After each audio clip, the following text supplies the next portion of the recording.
اس لیے مبیع جو چیز بیچی جا رہی ہے وہ کتنی کی ہو یہ مجلس میں طے کر لے، ورنہ یہ بے پھانسی رہے رہن دو، بعد میں تو کیا دے دے، رہن دو یا اپنا دینا کیا ہے، اس کو مسلک دینا کچھ۔ آپس میں طرفین میں جب نزاع پیدا ہو سکتا ہو، ایسی خرید و فروخت بھی فقہاء نے منع کیے۔ یہ ادھار بیچ رہے تو ادھار کی مدت بھی متعین ہو، ادھار دے رہے چلو کتنے مہینے میں، 3 مہینے، ارے رہن دو یہ چلو کیوں، تو جب دینے کا دو،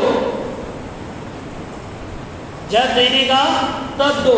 اور میں نے ہوا کہ السلام علیکم کیسے ہیں، کب گیا کہاں گیا، جب دینے کا دو۔ اس لیے ایسی خرید و فروخت بھی منع ہے جس میں چیز کے اجرت مجہول ہو۔ اجارے کی بھی مسائل ہے، اجارہ یعنی کرائے سے لے رہے، رکشہ یا پھر کوئی گاڑی آدمی عموماً کرتا ہے، تو یہ گاڑی والا بھی یہ کہتا ہے کیا بھائی کو تمہارے سے کیا لینا ہے، کہاں جانے ہے، بمبئی نا، آئیں گے جا کے۔ وہ آتا جانے کے بعد پھر بولتا ہے کیا دینے کو دو نا، پھر اور وہی بولتے۔ اس لیے اجارے میں بھی یہ متعین ہو جائے تو اجارہ تو دور کی بات ہے، آدمی خرید و فروخت میں بھی اس کی تعین کر لے کہ بھئی یہ کتنے میں دینا ہے، ورنہ اگر تعین نہ ہو تو یہ بے فاسد ہے۔ شریعت میں اس طرح کو سامنے والے کو برا لگتا ہو، بہت آدمی اپنے آپ کو جتاتا، ارے کیا یار تم کو اتنا بھی نہیں نا، میں بوڑھا نہیں یار کیا دینے کا دو، کبھی ایسا نہیں، کیا دینے کا دو کچھ نہیں، جتنا بول رہا تو میں اتنا دوں گا، پٹا تو لیں گے، ورنہ آگے جا کے تم ٹینشن پا لیں گے۔ اس لیے یہ کاروبار کرنے والے، محنت مزدوری کرنے والے، تجارت کرنے والے یہ بھی سمجھے معاملات میں صفائی ہوتی ہے اس سے، ورنہ دل پھٹ جاتے، بھائی بھائی کا نہیں رہتا، دوست دوست کا نہیں رہتا، بہت قریبی دوست ہوتے لیکن معاملہ صحیح نہیں ہونے کی وجہ سے دیکھو آپس میں کیسی نا اتفاقیاں ہوتی ہیں۔ خالی دین اس کا نام نہیں ہے کہ مشورے میں ایک ساتھ بیٹھو، مسجد جماعت میں ایک ساتھ بیٹھو، ورنہ ایک ساتھ بیٹھنے والے بھی آپس میں دشمن بن جاتے ہیں آگے چل کر۔ معاملات کی اگر خرابی ہو تو ساتھ میں چائے پینے والے آپس میں دشمن بن جاتے، جگری تو بھائی بھائی کا مسئلہ دیکھ لو۔ اس لیے شریعت نے چور سارے دروازے بند کیے، شریعت بہت سیدھی سادی ہے، لوگ عمل نہیں کرتے۔ اگر آدمی معاملات میں 100% شریعت پہ عمل کرے گا نا، محبت ہی محبت رہے گی آپس میں، تو آدمی اصل میں زیادہ ہوشیار بنتا، اس کو کیا بولیں گے، زیادہ ہوشیار سمجھ۔ اللہ قرآن میں کہہ رہے ہیں اذا تداینتم بدین الی اجل مسمى فاکتبوہ، جب تم معاملہ کرو لین دین کا تو اسے لکھ لیا کرو۔ اب یہاں ہوشیار بنتا ہے کیا لکھنے کا، تو بھروسہ کرنا کیا،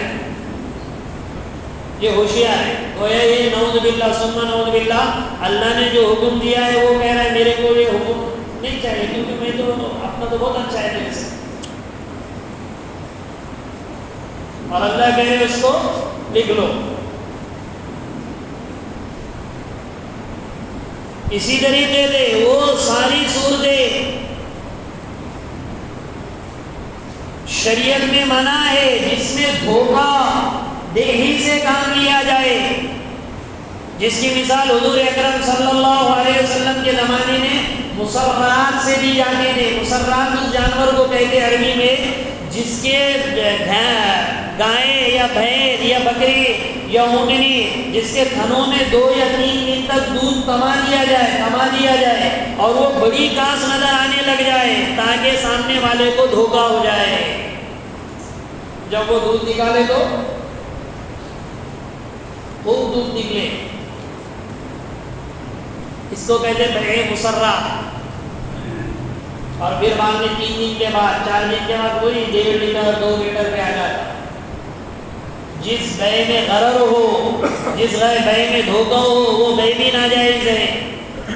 اب یہی حدیث مسرات کو فقہا نے ٹائٹل بنا کر دھوکے کے سارے مسائل اس میں بیان کیے. ایک آدمی گاڑی بیچ رہا ہے, پالش مار کے لا لیا, پالش ملتی نا, یہ جو لوگ بمبئی سے ادھر سے ادھر سے گاڑیاں لاتے ہیں بیچنے کے لیے, اور 500 روپے میں کیا مانتے تھے اس کے, پالش. ایسی چمکتی ہو گاڑی تو کوئی بولا ہوشیار اگر آدمی ہے تو پکڑ لے گا اس کو. ارے سمجھ میں آ رہی نا بات. اور ہوشیار آدمی اگر نہیں ہے تو گھوم جائے گا اس میں. کوئی بھی, یہ گاڑی کی بات نہیں, کوئی بھی چیز, کپڑا بیچ رہے آپ تو پھٹا ہوا کپڑا اندر سے رکھ دیا, ڈبے والا کپڑا اندر سے رکھ دیا. گیہوں بیچ رہے تو کچے گیہوں. حضور اکرم صلی اللہ علیہ وسلم ایک مرتبہ بازار میں گئے اور جا کر دیکھا کہ کچھ لوگ, کوئی منافق تھا وہ گیہوں بیچ رہا تھا, تو حضور نے ایسا اندر ہاتھ ڈالا اور یوں نکالا تو کچے گیہوں نکلے. کچے گیہوں کا وزن زیادہ ہوتا نا, اوپر سوکھے اور نیچے کچے. یہ دیہات کے لوگ کبھی کبھی کپاس پہ کیا چھڑکتے ہیں, پانی, تاکہ کیا ہو جائے, وزن زیادہ ہو جائے. گیہوں لے جانے سے پہلے بھگا کر سوکھتے اور پھر لے جاتے ہیں, کہتے چلتے ہوئے بارش راستے میں ہو گئی. یہ سب دھوکہ ہے, یہ سب ناجائز ہے. اس سے آنے والی آمدنی ہماری نسلوں کو, عبادتوں کو, نورانیتوں کو, سب کو غارت کر دے گی. زمینی کاروبار میں بھی عموماً سب فنڈے چڑھ رہے. ایئرپورٹ ہی آنے والا ہے بولتے ہو, کیا بس اسٹینڈ نہیں, اور کیا بولتے اس کو, ریلوے اسٹیشن نہیں, کیا کہتے ہیں اس کے بازو میں پورا ایئرپورٹ. یہ ایسے ادھر سے ادھر 3 ایکڑ میں ادھر سے ایئرپورٹ رہے گا, اس کے بازو میں وہ سارے چیزیں رہے. دیکھو آسمان اس کو, اللہ ماشاء اللہ کوئی زمینی کاروبار کرنے والا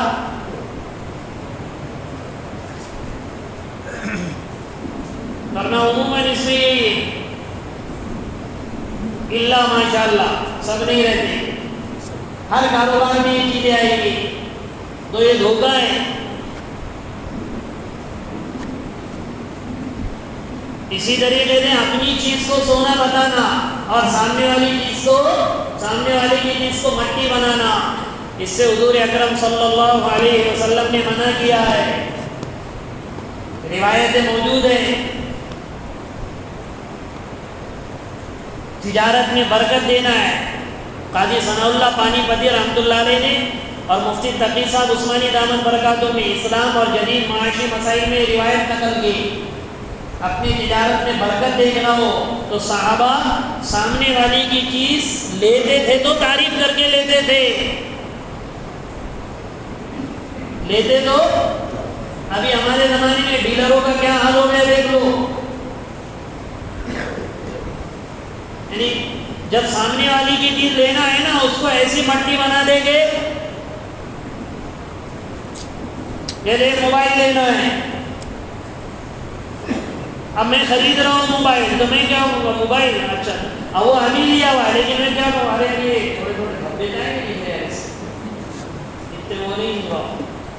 پھر یوں دیکھیں گے یار اس کو تو پیچھے تو پورا یہ ہے. یہ کیوں, کیونکہ میں خرید رہا ہوں تو اسے مٹی بنانا ہے نا. لیکن اگر میں اس کو بیچ رہا ہوں, 3 مہینے تو ہوئے کچھ نہیں, وہ تو کم استعمال ہے کر کے کبھی کبھی دھبا دیتا ہو, زیادہ استعمال کا تو دھبا بھی نہیں بیٹھا ہوتا, کم استعمال ہے کر کے دھبا بیٹھا. پھر اپنی چیز کو سوئے, اس تجارت میں برکت نہیں ہوتی. جو چیز ہے اس کو آدمی بتانے کرے, بھائی تمہاری سامنے والے لگے تمہاری چیز عمدہ ہے, بہتر ہے, لیکن مجھے اتنے میں لینا ہے. ارے سمجھ میں آ رہی بات, میری چیز یہ ہے, آپ کو لینا ہے تو لو, ورنہ چھوڑ دو. ہوتا ہے ایسا تجارت میں. اپنا گدھا بھی رہا تو گھوڑے سے زیادہ تعریف اس کی کرتا آدمی. گدھا بھی کبھی رہا, کیا کہتا, گھوڑا کیا ہے اس کا مقابلہ, واقعی میں گھوڑا ہے کیا بول رہا ہوں، گھوڑا کیا مقابلہ کرے گا اس کا؟ اور وہی گدھے کو اگر خریدنا ہے بیچنا ہے تو گدھا تو ہے، وہ ساری دنیا اس کی مثال دیتی ہے. کیا تم کر رہا ہو؟ کھڑے ہوا ہے، ہٹائے تو ہٹتا، رکائے تو رک جاتا. کیا ہے کیا اس میں کوالٹی؟ اور کیا پورے ایک دم ہٹے دکھ رہے اس کے. یہ جانور ابھی دیکھو، یہ قربانی کے جو جانور رہے، یہ جب جانور لیتے ہیں نا شیتکریوں سے، اس کو کہتے کیا، منڈی پہ پیر دے کے لیتے. یہ کوئی نہیں پوچھتا ہے جانور کیا ہے، 70-80 کلو کا بھی نہیں نا. ادھر سے کان دیے گیا تو بہت اچھا ہوا یار، بولے بھیجارا میں تیرے پاس سے، اور کان تھوڑا سا کٹے ہوا ہے، ہمارا وہاں بولے کٹے ہوئے کان کا نام بول، اور چپ لے رکھو ہے کر کے پرانی جان پہ بول والا کتنے کا، ایک دم جیسا 70-80 کلو بھی نہیں بنا. یہاں لاتے کیا چاہنے 1.5 سے تو کمی نہیں بھرے گی، بہت آگے ہے اس کے لیے. پر چپ تم حاجی صاحب ہے کر کے روک کے رکھا تمہارا، اس دن بولا میں نے لارا کر کے لگی. یا پھر بکریا یا بکرو، دیکھو اس میں کیا ہو، آزماؤ اسے. اس لیے جو لوگ ایسی تجارتیں کرتے نا وہ ہمیشہ ناکام رہتے، ان کے پیسے آتے اور کدھر بھی نکل جاتے. آدمی تجارت کرے، اچھائی سے کرے، امانت داری سے کرے، تو ایک چیز یہ ہے کہ دھوکہ دی. حضور اکرم صلی اللہ علیہ وسلم کے زمانے میں ایک تجارت دھوکے کی یہ بھی چلتی تھی، جس کو کہتے سوم علی سوم اخی، بھاؤ پر بھاؤ کرنا. حضور نے یہ بھی منع کیا.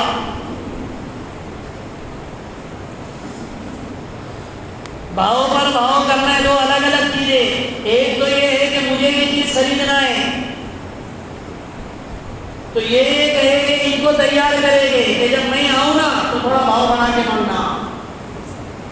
ایسا ہوتا ہے دیکھو، یہ زمینی کاروباروں میں اور اس میں یہ گاڑیوں والوں میں. اب میں ان کے پاس گیا، ان کو پتا ہے 1 لاکھ روپے میں وہ چیز مانگوں گا، لیکن یہ ان کو یہ بتا کے 1.25 لاکھ میں مانگے گے. پھر یہ مجھ سے کہتے دیکھو 1.25 میں مانگ رہے کیا ہے بولو، اور بعد میں 2-3 ہزار روپے دے دیں گے.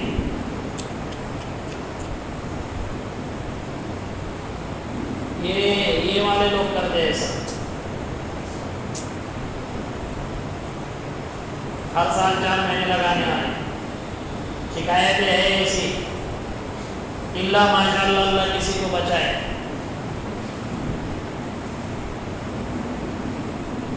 اس کو لاتے یہ زمین ہے، کتنے پیسے لگا،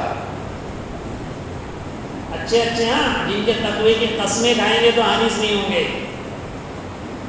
جن کے تقوی کی قسمیں کھائیں گے تو حانس ہوں گے. یہ زمین ہے، آدمی کہتا اچھا ٹھیک ہے، کتنے تم اتنے لاکھ اتنے کرو، ان سے لے لیتے، وہ ہٹاتے وہاں سے پیسے ادھر لگا دیتے، وہاں کہہ کے لاتے اور پیسے ادھر لگا دیتے. تو سمجھ میں آ رہی نا بات. پھر دوسرے کو وہ زمین پر لے جاتے، پھر کبھی اس کو اس پر لاتے، کبھی اس کو اس پہ لاتے. سامنے والے کو یہ نہیں بتاتے میں لے رہا کس سے، وہ نہیں بتاتے. یا سامنے والا کہ تم پیسے لگا رہے ہیں، ہاں لگا رہے ہیں، کتنے کیے، بولے یار 1 کروڑ کیے، جبکہ اس نے کیا 90 لاکھ میں. پیسے لگانے والے کو کیا کہتا ہو 1 کروڑ، تو اس میں سے پہلے 10 لاکھ رکھ دیتا ہو. ایسے کاروبار چل رہے ہیں مارکیٹ میں، اسی لیے خون سفید ہو رہے ہیں. دھوکہ ہے. حضور کے زمانے میں اس طرح کی تجارت چلتی تھی، آپ نے اس کو منع کیا سوم علی سوم اخی. کہ ایک آدمی کو صرف اس لیے بٹھایا جائے کہ وہ بھاؤ بڑھاتے رہے، یا وہ آدمی تو نہ کرے لیکن ان کو مجھ پر غصہ ہے. یہ انہوں نے تو ایجنٹ بنا کے انہیں نہیں لائے، لیکن ان کا مجھ پر غصہ ہے کہ میں ان کو 1 لاکھ روپے میں یہ چیز لینے نہیں دوں گا، تو یہ میرے بازو میں آ کے بیٹھ جاتے. نہیں 1 لاکھ ان کو 1.25 لاکھ، تو لینا ان کو نہیں رہتا، صرف میرے بھاؤ کو بڑھانا رہتا ہے. یہ بھی ناجائز ہے. سامنے والا سمجھ جائے کہ یہ آدمی کیا کر رہا ہے. سمجھ میں آ رہی بات؟ اس لیے یہ ان ساری چیزوں میں دھوکہ دہی جنم لیتی ہے۔ اسی طریقے سے وہ ساری بیوعات اور تجارت اور خرید و فروخت ناجائز ہے جس میں تقاضۂ عقد کے خلاف شرطیں لگائے، جس کو رسول اللہ صلی اللہ علیہ وسلم کے بارے میں فرمایا گیا نہا عن بیع و شرط، خرید و فروخت آدمی کرے لیکن شرط ایسی لگائے جس سے سیلر کا فائدہ ہو یا بائر کا فائدہ ہو۔ یہ بھی بیع فاسد ہے، میں یہ گھر بیچ رہا ہوں تمہارے نام بھی کر دوں لیکن 3 مہینے میں اس میں رہوں گا، یہ بھی ناجائز ہے۔ اس میں کس کا فائدہ ہے؟ بیچنے والے کا فائدہ ہے نا، بیچ تو دیا لیکن کتنے مہینے رہ رہا ہے؟ ارے سمجھ میں آ رہی بات؟ اسی طرح درخت دے کے پھل میں نے خرید لیا، درخت دے کے پھل میں نے، لیکن 3 دن اس کو ویسے ہی رہنے دو، تو اس میں مشتری جو پائے اس کے درخت کو اپنی چیز سے مشغول کرنا لازم آئے گا، یہ بھی صحیح نہیں ہے۔ یہ کتنی یعنی باریک باریک چیزیں، میں نے گاڑی بیچ دی لیکن یہ گاڑی ابھی 1 مہینہ میرے پاس رہے گی، میں نے گاڑی بیچ دی، میں نے گھر بیچ دیا، میں نے بلڈنگ بیچ دی، میں نے گھوڑا بیچ دیا، میں نے بکری بیچ دی، کوئی بھی چیز آدمی بیچے اور شرط یہ لگائے کہ اتنا اتنا وقت میرے پاس رہے گا، یہ ناجائز ہے۔ عربی سمجھ میں آئے گرچہ آپسی رضا، قرآن کہہ رہا ہے اِلَّا أَن تَكُونَ تِجَارَةً عَن تَرَاضٍ مِّنكُمْ، آپس کی رضا مندی سے کیوں نہ ہو، لیکن چونکہ اس میں غرر ہے، دھوکہ ہے، تقاضے، حضور نے منع کیا ہے ایسی بیع کرنے سے جس میں شرط لگائی جائے۔ ارے سمجھ میں آ رہی بات؟ ایسی بیع سے بھی حضور نے منع کیا ہے۔ اور بھی بہت ساری بیوعات ہیں جو حضور صلی اللہ علیہ وسلم کے زمانے میں تھی لیکن حضور نے منع کیا، بیع ملامسہ، بیع منابضہ، یہ فقہا اس کو ذکر کرتے ہیں۔ اس زمانے میں کیا تھا کہ ایسے یوں کپڑا پھینک دیتے تھے، جس باندھی پر، جس غلام پر، جس چیز پہ کپڑا گر گیا وہ اس کی ہو جاتی ہے، یا کنکر اٹھا کر پھینک دیتے تھے، جیسے ہی کنکر پھینک دیا اگر لگ گیا جس گائے کو، جس بیل کو، جس اونٹ کو، جس چیز کو، وہ مشتری کا ہو جاتا۔ اب اس میں رضامندی کا ہے، سامنے والا بیچنے والے کی رضامندی شرط ہے نا، اس لیے بیع کے 2 ہی رکن ہیں، ایجاب اور قبول۔ جیسے نکاح میں کیا ہوتا ہے؟ ایجاب اور قبول، تو نکاح ہوگا، ایجاب اور قبول ہوا تو نکاح ہوگا، ایجاب اور قبول ہی نہ ہوا تو نکاح ہوگا۔ ارے لڑکی ایجاب کرتی ہے نا دستخط کر کے کہ میں نے اپنے آپ کو اس کے نکاح میں دیا، وکیل بن کر آتا، تو یہ کیا کہتا؟ نکحتها وقبلتها، میں نے اس کو اپنے نکاح میں قبول کیا، تب تو نکاح ہوتا نا۔ ایسے خرید و فروخت میں ایجاب اور قبول ہے، ایک آدمی کہے کہ میں بیچ رہا ہوں، میں نے بیچ دیا، دوسرا آدمی کہے میں نے خرید لیا، لیکن یہ بولنا ضروری نہیں ہے، جس کو بیع تعاطی کہتے ہیں عربی میں۔ ہمارے زمانے میں آج ایجاب اور قبول خاموشی میں بھی ہوتا ہے، یہ سب سامان نکالو تو اس پہ ریٹ لکھا ہوا ہے، بڑے بڑے مال وغیرہ میں دیکھو جا کے، یہاں تو ریٹ ہم نے ملیشیا وغیرہ میں دیکھا، یہاں حرمین میں بھی دیکھا، جو گاڑی پہ رہتے وہ نہیں، جو مال بنے ہوئے وہ لے جا کے خالی چیز لے جا کے وہاں سامنے رکھنا پڑتا، وہ یوں ایسا لگا کمپیوٹر وہ آٹومیٹکلی حساب ہوتا ہے، تم سے اگر تم وہ کریں گے نا یہاں بھیڑ کے جاتا سو لگاؤ نا تو ہنسی گے، سمجھ میں آ رہی نا، اس کو بیع تعاطی کہتے ہیں، خاموشی صرف ریٹ کہتا ہے، بیع تعاطی یعنی وہ بھی راضی ہم بھی راضی۔ اب ہمارے زمانے میں یہ چل رہا ہے، عموماً لینا ہے تو لو ورنہ چھوڑ دو، یہ کہتے ہیں، وہاں پہ کوئی ایسا وہ نہیں ہے، اس لیے بعض دکانوں پہ فکس ریٹ بھی لکھا ہوا رہتا ہے نا، یہ فکس ریٹ۔ کچھ لوگ تو خالی ایسے بل بناتے یہ ایسا سامان دیتے، ہمارے یہاں بعض کپڑے والے اسی طرح کرتے اور ڈائریکٹ کیا کرتے بل بنا، کیونکہ سب کو معلوم ہے ریٹ کم لگاتے صحیح لگاتے، اس لیے بل ڈائریکٹ بنا کے دیتے، لینے کا تو لے نہیں تو چلے گا، یعنی 1500 بول کے 1000 تک اترنے کا نہیں، 1200 یا 1100 لکھ لیتے اور کہتے ہیں سامان ہے، لینا ہے تو لے ورنہ چلے گا۔ ارے سمجھ میں آ رہی نا بات؟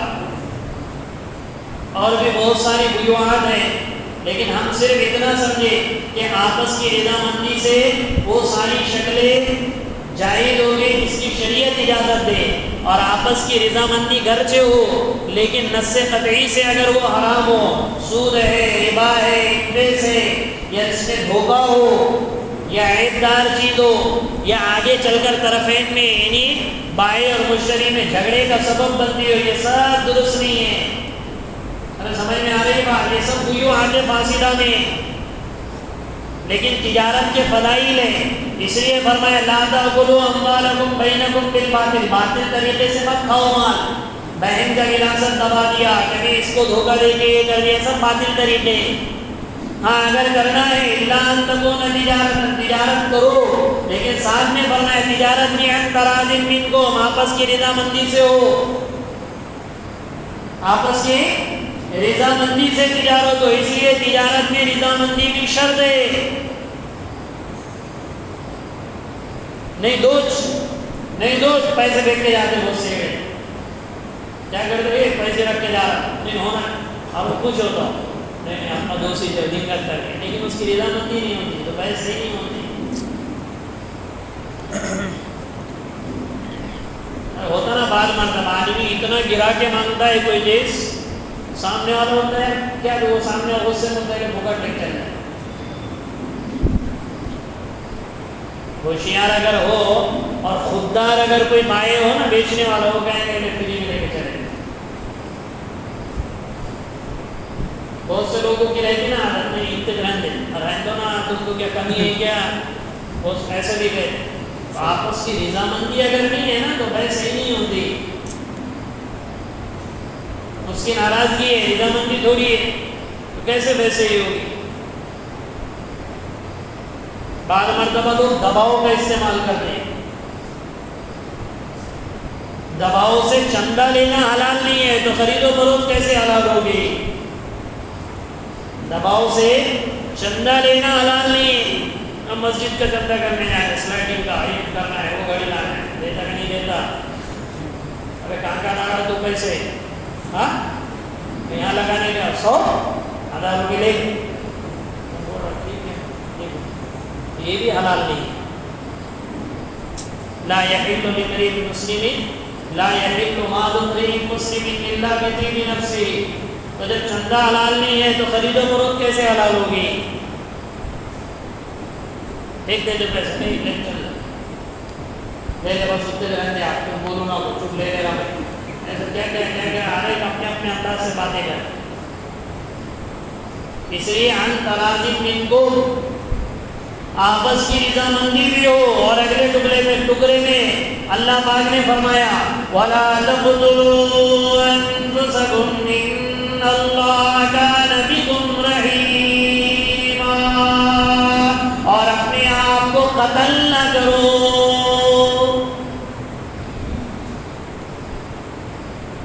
باطل طریقے سے مال نہ کھاؤ اور اپنے آپ کو قتل نہ کرو، یہ بھی خودکشی اس کو کہتے ہیں۔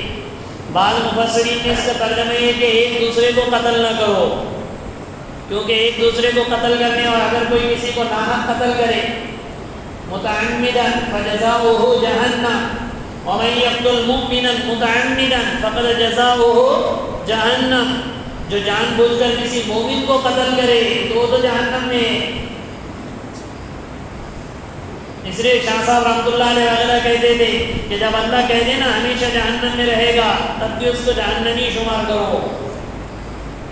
گرچہ جمہور علماء کا مذہب یہ ہے کہ ایک نہ ایک دن وہ جنت میں جائے گا، لیکن جنت میں جانے سے پہلے وہ کیا کم رہے گا جہنم کی سزا۔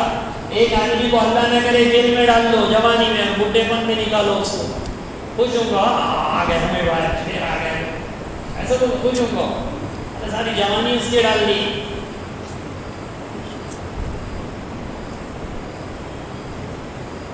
تو ایک دوسرے کو قتل یہ بھی حرام ہے، بڑے بڑے گناہوں میں سے۔ اس لیے سورہ یوسف کی تفسیر میں یہ بات آئی تھی، جب آدمی کسی کو قتل کرتا ہے نا تو قتل کرنے سے کچھ منٹ پہلے اللہ اس کا سینہ بھیڑیے کا بنا دیتا ہے، انسانی بھیڑیا نہیں رہتا، یہ انسانی دل نہیں رہتا اس سے، یہ بات بتایا غالباً تفسیر میں۔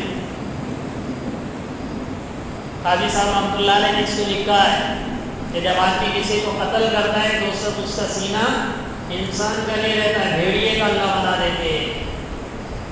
ایک تو یہ کسی دوسرے کو تو حرام ہی ہے، ایک یہ اپنے آپ کو قتل کرے،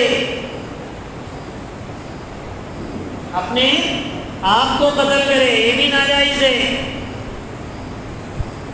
اپنے آپ کو بھی قتل نہیں کا، جس کو کیا کہتے ہیں خودکشی، سوسائڈ، یہ بھی ناجائز ہے۔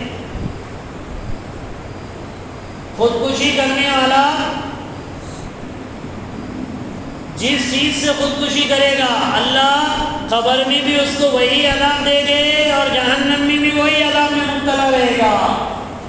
ایک آدمی نے زہر کھایا، زہر کھا کے مر گیا، تو زہر کھانے سے جو آنکھ کٹتی نا اس کی ہتھیلی کٹتی کٹتی کٹتی، تو قبر میں بھی اس کو وہی عذاب چلے گا، زہر پیتا رہے گا، تو اس کی تکلیف اسی کو پتہ ہوگی۔ یا بعض زہر سے دل پھٹ جاتے، بعض زہر سے ہتھیلیاں پھٹ جاتی، پھر جب وہ جہنم میں جائے گا تو جہنم میں بھی یہی عذاب دے گا اللہ اس کو۔ کوئی چھلانگ مار کے تالاب میں گر گیا تو وہ ہمیشہ ایسی جہنم اللہ اس کو دے گے کہ وہ چھلانگ مارتے جب روح نکلتی نا، آدمی خودکشی کرنے میں آسانی سمجھتا، لیکن جب روح نکلتی نا تب اس کو پتہ چلتا موت کتنی بھیانک چیز ہوتی ہے۔ اس سے پہلے بھی یہ بات بتائی گئی، ہارٹ اٹیک والے سے پوچھو موت کس کو بولتے ہیں، جس کو اٹیک آ کر گیا ہو،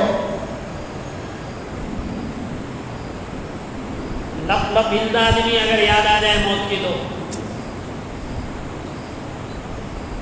کہ روح کا نکلنا کوئی معمولی چیز نہیں ہے۔ اللہ ہم سب کو سکرات الموت سے ہماری حفاظت فرمائے۔ اس لیے یعقوب علیہ السلام کو جب خوشخبری دینے والا آیا بیٹے کی کہ یوسف کیا ہے، زندہ ہے، یہ بھی بات بتائی گئی تھی، تو خوشخبری دینے والا کچھ نہیں تھا یعقوب علیہ السلام کے پاس۔ خوشخبری دینے والے کو ہمارے زمانے میں منہ میٹھا کرنا چاہیے۔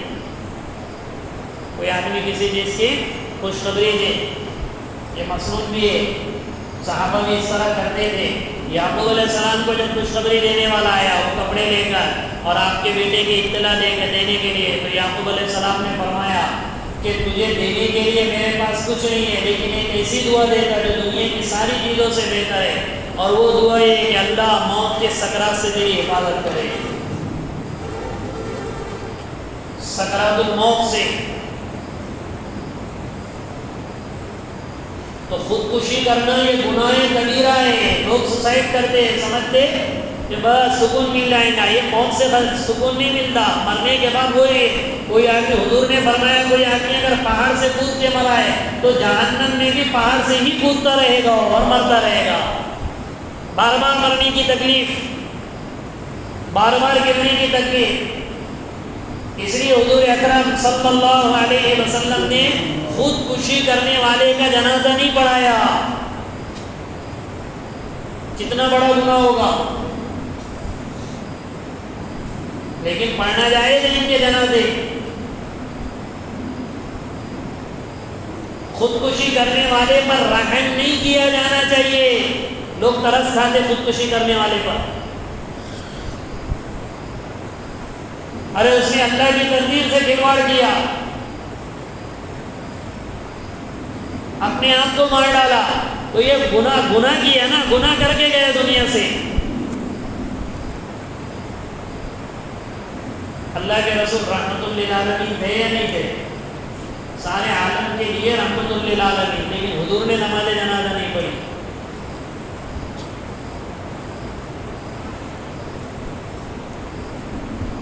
جہاد میں ایک شخص خوب حیات الصحابہ میں واقعہ ہے، مولانا ساسن دیر سے بیان کرتے، خوب لڑائی کیا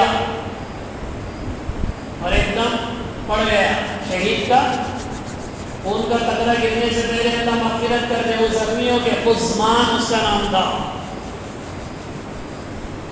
کیا؟ قزمان. 2 دن صحابہ نے کہا جنتی ہے جنتی. حضور نے فرمایا میں اسے جہنم میں دیکھ رہا ہوں. سمجھ بھی نہیں آیا کیوں دیکھ رہے کیا نہیں. پھر اس کی جب تکلیف بڑی نہ زخموں کی اس نے اپنے آپ کو قتل کر ڈالا. اس وجہ سے حضور نے کہا ایک اور وجہ ہے, لیکن اس میں ایک وجہ یہ بھی ہے کہ وہ جہنم میں اس وجہ سے دیکھا کہ اس نے اپنے آپ کو مار ڈالا. ایک آدمی چاقو سے اپنے آپ کو قتل کیا تو ہمیشہ چاقو کے اس میں رہے گا جہنم میں. ایک آدمی نے بندوق سے اپنے آپ کو قتل کر دیا, اس لیے حضور نے موت کی تمنا کرنے سے منع کیا. تو خودکشی کی کیسی اجازت ہوگی؟ اللہ نے میرے بہت سے لوگ بولتے نا اللہ موت دیتا تو اچھا رہتا, یہ بیماری نہیں دیتا. ارے بیوقوف کو بیماری دے کے گناہ جڑا رہے, وہ تکلیف دے کے گناہ جڑا رہے, حالات ڈال کے اللہ گناہ جڑاتا, کبھی مقام بلند کرتا. اور آدمی کیا کہتا گھبرا کے موت دیتا تو اچھا ہوتا. اس لیے منع ہے, خودکشی حرام ہے. اب تو یہ دوسرے ملکوں میں تو انجیکشن نکل گئے, بڑے بڑے سائنس کے رکھنے والے انجیکشن دے کے اتنی بور ہو گئے, اپنی زندگی سے بور ہو گئے. یہ سوئٹزرلینڈ انگلینڈ, سوئٹزرلینڈ میں تو باقاعدہ وہ بنے گئے خودکشی. انگلینڈ میں انجیکشن چلتے, ایک آدمی سے کہا جائے کہ بھئی مجھے مرنا ہے, وہ لکھا دیتا ہے, گورنمنٹ لیتی سگنیچر کرتی, اس کے بعد سے کے سگنیچر ایک آہستہ سے انجیکشن دے دیتے زہر, ایک کمرے میں بند کر دیتے, کوئی سامنے نہیں ہوتے کیونکہ تڑپ تھا نا, مر جاتے. وہ مرتے ٹائم اسے پتا ہوگا کہ موت کس کو گئے تھے اور کیا میں نے مانگ کر کیا میں نے کیا ہے. سوئٹزرلینڈ میں کرنٹ شاٹ دے دیتے, یہ دماغ میں ایک ایسی جگہ ہے اس کو ہلکا سا بھی ایسا شاٹ دے دیے تو آدمی مر جاتا. سوئٹزرلینڈ میں وہ ہلکا سا شاٹ دے دیتے. قانون ہے, کوئی مرنا چاہے تو آ کر بولو, ہم طے کر دیں گے, لکھ لیں گے, سب کریں گے. تمہاری کوئی پراپرٹی کس کو دینا ہے, کیا دینا ہے, گورنمنٹ کے دینا ہے, نہیں دینا ہے, خودکشی کر دے لو. اسلام نہیں ہے, دین نہیں ہے. اللہ حفاظت فرمائے.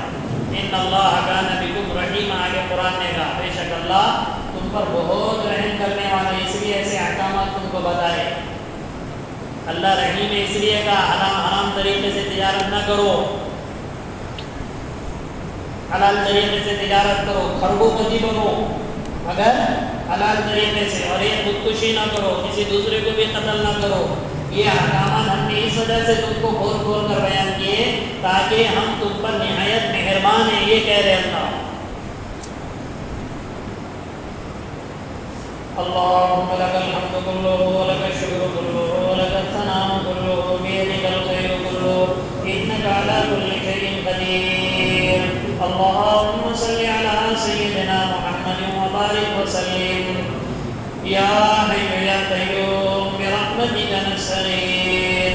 اللهم اهدنا واهد بنا واهد الناس جميعا. اللهم اكفنا بحلالك عن حرامك وأغننا بفضلك عمن سواك. اللهم ألهمنا مراشد أمورنا وأعذنا من شرور نفوسنا ومن سيئات أعمالنا.